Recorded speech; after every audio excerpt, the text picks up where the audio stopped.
Biggest red flag of all the red flags is mixed signals and inconsistency. And this is day 11 of teaching you neuroscience and psychology on this platform for absolutely free. According to psychology, inconsistent people can actually mentally exhaust you. Not because they're bad people, but because your brain never knows what to expect.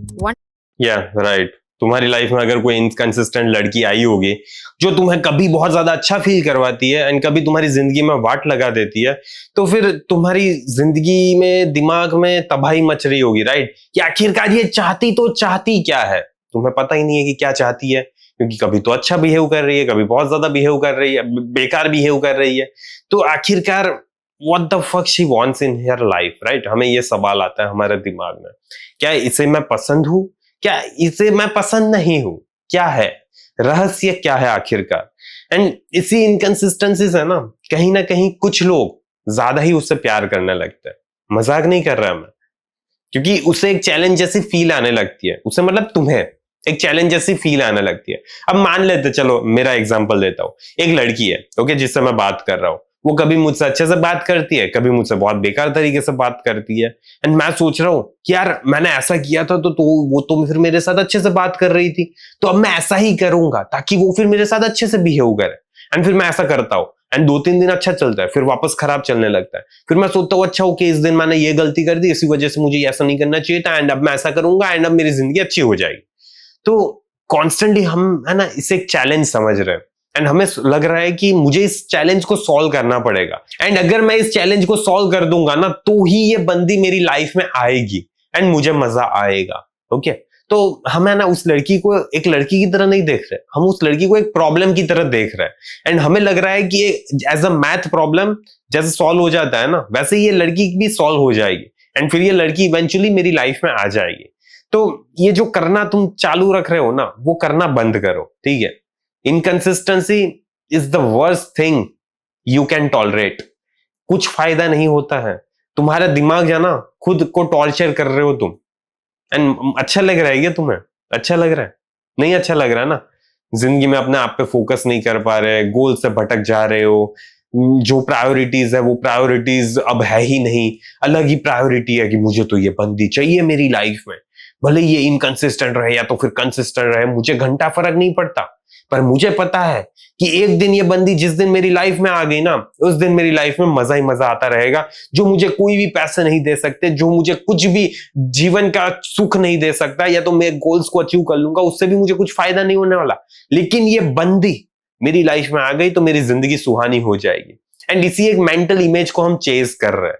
Okay, वो लड़की तो picture में है ही नहीं, हम हमारी खुद के साथ लड़ाई लड़ रहे हैं। एंड ये जो हमारे ब्रेन एंड हमारे इमोशंस के बीच में जो लड़ाई चल रही है ना, उसके बीच में हर वक्त साला हमारा इमोशंस जीत जाता है, एंड इसी वजह से हमारी जिंदगी में इतना ज्यादा अच्छी चल नहीं पाती आगे। ओके, यही प्रॉब्लम आता है। One day they make you feel important, the next day they are not even replying. One day they're warm and affectionate, the next day they're very distant. And without even realizing it, your brain starts doing one thing over and over again, and that is guessing and predicting. You start thinking that, what changed? Did I do something wrong? Will they text me today? Will they call me today? You keep searching for answers because the human brain does not like uncertainty. Human brain doesn't like uncertainty, okay? नहीं पसंद होती। लेकिन इसका मतलब क्या यह है कि हमारी लाइफ में सर्टेनिटी आ जाएगी, हमें पता चल जाएगा कि वो बंदी हमारी लाइफ में आ रही है, हमें पसंद कर रही है, हमसे शादी करेगी, हमारे साथ बच्चे करेगी, एंड फिर हमारा इतना हसीन फ्यूचर होगा।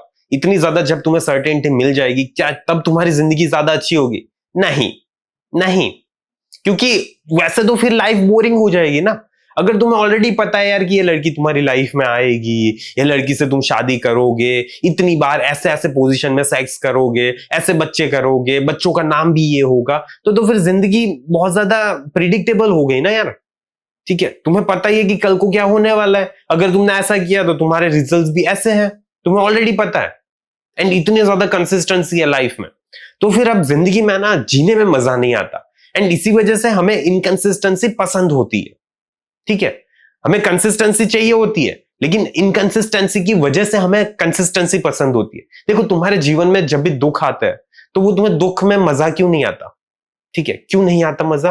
क्योंकि तुम्हें सुख चाहिए होता है, राइट? तुम्हें हंसी चाहिए होती है, तुम्हें हैप्पीनेस चाहिए होती है, तुम्हें वो कुछ सर्टेन टाइप ऑफ फीलिंग्स चाहिए होती है, एंड दुख आते तब तुम्हें वो फीलिंग मिल नहीं रही होती, इसी वजह से तुम्हें फिर वो फीलिंग चाहिए होती है। लेकिन अगर मान लो कि तुम्हारी जिंदगी हंसी खुशी चलती रहे, ठीक है, कोई दिक्कत ना है, दुख आए ही नहीं, तो तुम्हें क्या लगता है कि तुम्हें मजा आएगा वैसे जीवन में? आएगा मजा? नहीं आएगा। ठीक है, ये थोड़ा डीप फिलोसॉफिकल क्वेश्चन है, लेकिन नहीं आएगा जिंदगी जीने में मजा। जिंदगी जीने में मजा इसीलिए आता है क्योंकि दुख है, उसके बाद सुख है, उसके बाद वापस दुख है, दुख दुख दुख, सुख सुख सुख। ठीक है, ऐसे जिंदगी चल रही है, एंड इसी वजह से जिंदगी में बहुत ज्यादा अनसर्टेनिटी है, तुम्हें नहीं पता कि कैसे क्या कब हो जाए, एंड इसी वजह से जिंदगी जीने में मजा आता है। लाइफ इज फकिंग अनप्रिडिक्टेबल, आज को जिंदा हो कल को मर गए, ओके, एंड यही अनप्रिडिक्टेबिलिटी में ही जीने में मजा आ रहा है। तो मैं ये नहीं कह रहा कि लड़की तुम्हारी लाइफ में इनकंसिस्टेंसी ला रही है तो अच्छी बात, ठीक है, ऐसा नहीं बोल रहा मैं ये बोल रहा हूं कि अगर वो इनकंसिस्टेंसी ला भी रही है ना, तो भी तुम्हें जिंदगी में, अपनी जिंदगी जीने में, अपने गोल्स को अचीव करने में भटक नहीं जाना है।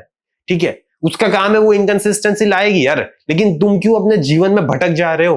तुम क्यों अपने गोल से भटक जा रहे हो? एंड क्यों इतनी ज्यादा प्रायोरिटी उस लड़की पे डाल देते हो? देखो, तुम्हें ना लीड करना होता है, एंड अगर तुम लीड कर रहे हो ना, तो इट डजंट मैटर कि वो तुम्हें फॉलो कर भी रही है या तो फिर नहीं कर रही। तुम्हें जिंदगी में मजा आ रहा है, इसी वजह से तुम जिंदगी में आगे बढ़ रहे हो। अगर उसे तुम्हारे साथ जिंदगी जीनी होगी तो वो तुम्हें फॉलो करेगी। अगर वो तुम्हें फॉलो नहीं कर रही तो उसका मतलब यही है कि वो तुम जैसी तुम्हारी आइडियोलॉजीज है, जैसे तुम्हारे बिलीव्स है, उसके वैसे बिलीव्स नहीं है, एंड वो नहीं चाहती है कि वो तुम्हारी लाइफ में आए। ठीक है, यही मोरल ऑफ द स्टोरी है। एंड इसी वजह से अगर वो इनकंसिस्टेंसी रख रही है तो फिर बेटर है कि तुम आगे चलते रहो। ओके, अगर उसे आना होगा तो वो आएगी, अगर उसे नहीं आना होगा then also it's okay, right? You are just doing whatever you like in your life, right? तो फिर क्या दिक्कत है जिंदगी में आगे बढ़ने में? अगर वो नहीं भी आ रही है तो फिर क्या दिक्कत आ रही है जिंदगी में आगे बढ़ने में? बताओगे जरा मुझे? ठीक है, यही है।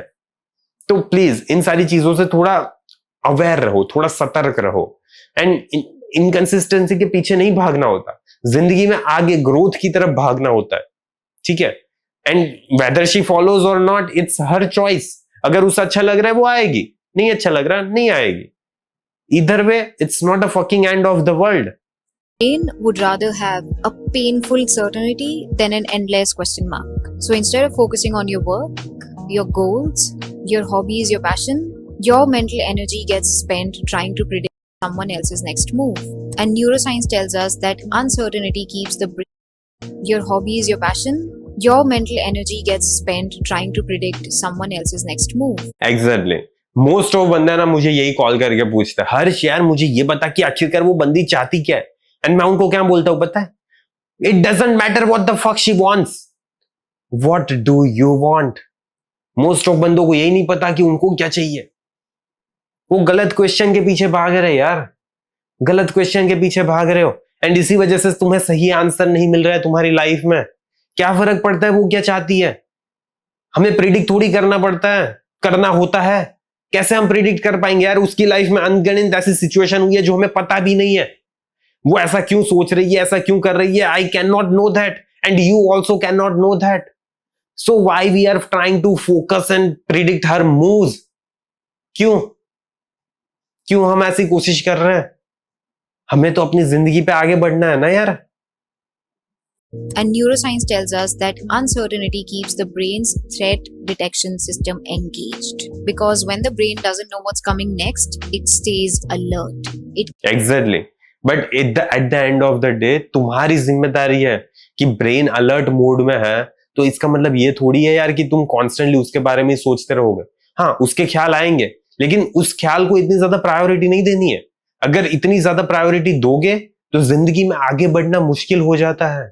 Okay, no doubt your brain will try to play games with you, but तुम्हें वो गेम खेलनी है उसके साथ या तो फिर नहीं खेलनी है। तुम तुम्हारा ब्रेन नहीं हो। ओके, दोनों एक सेपरेट आइडेंटिटीज है। थोड़ा आइडेंटिटीज तो नहीं कहेंगे हम, लेकिन दोनों चीज अलग अलग है।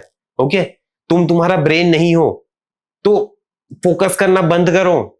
Keeps scanning for clues, replaying conversations, because it is trying to reduce the uncertainty, and that's very mentally exhausting.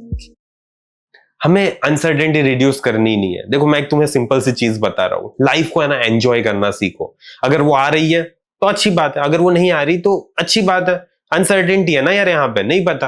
अगर मैंने उसको पूछा डेट के लिए, हाँ भी बोल सकती है, ना भी बोल सकती है, अनसर्टेनिटी है।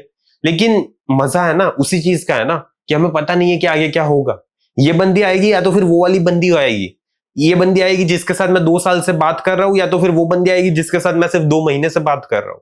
Okay, we don't know that, ठीक है। एंड इसी में तो मजा है ना। अगर हमें ऑलरेडी पता है कि क्या होने वाला है तो जिंदगी जीने में मजा नहीं आने वाला। तो मजे से जिंदगी जियो ना। तुम्हें सारे आंसर्स नहीं पता होने वाले, ठीक है, कभी भी पता नहीं होने वाले। तो just enjoy the fucking life. Because a healthy relationship doesn't make you spend all day decoding and guessing someone else's behavior. It gives your brain enough certainty so that you can actually focus on living your own life. Because love should not feel like solving a puzzle every single day.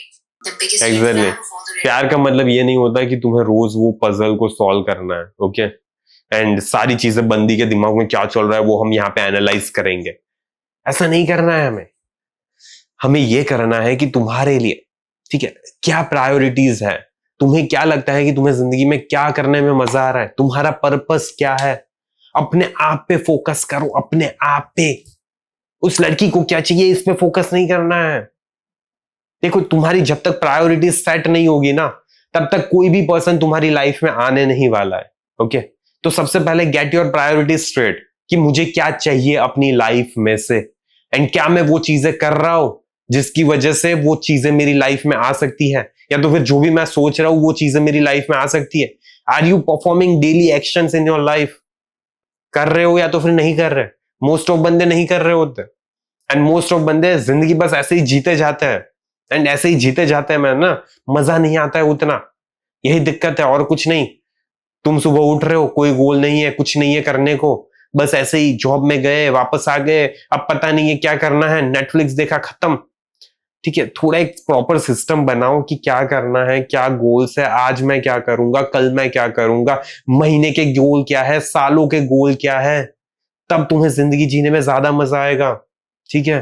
Please ये सारी चीजों पे focus करो। And इसी के साथ मैं इस वीडियो को समाप्त कर रहा हूं। मुझे आशा है तुम्हें थोड़ी बहुत वैल्यू मिली होगी इस वीडियो से। बाकी जल्दी मिलेंगे हम अगले वीडियो में। Until then tata bye bye, see या।